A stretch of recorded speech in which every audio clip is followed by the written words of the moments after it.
And then slowly start to reach out with your left hand as far as you can. Your hips are going to glide towards the front edge of your mat. And then place your hand down onto the block. And the block, again, it could be up at that higher height, which makes it quite a bit easier. And then we'll stretch your right hand straight up towards the ceiling.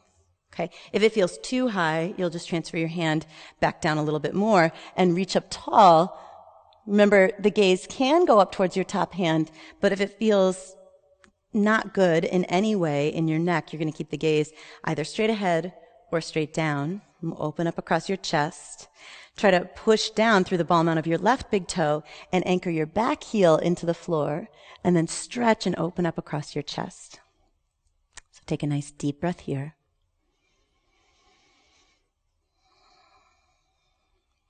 Okay, good. As you press down into your feet, inhale, rise straight up and bring your hands onto your hips. Okay, spin your left toes in. And again, we're going to do one more forward bend here, but this time with the hands interlaced behind your back. So very similar to that wide leg forward bend that we did just a little bit earlier. Your toes, both feet, we want to be turned in just slightly. As you inhale, stretch your arms out to the side at shoulder height, and exhale, bring your hands behind your back and interlace your fingers, roll your shoulders back.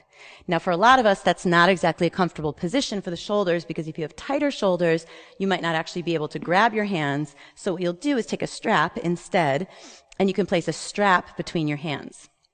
Draw your shoulders back, lift your chest up towards the ceiling, and then exhale. As you bend forward, you're going to bend forward, and if you need to bend your knees here, you're more than welcome to. You'll stretch your arms up and over your head. So the hands can be on the strap, or again, if it feels comfortable for you, you could have your hands interlaced and stretch your arms up and over your head.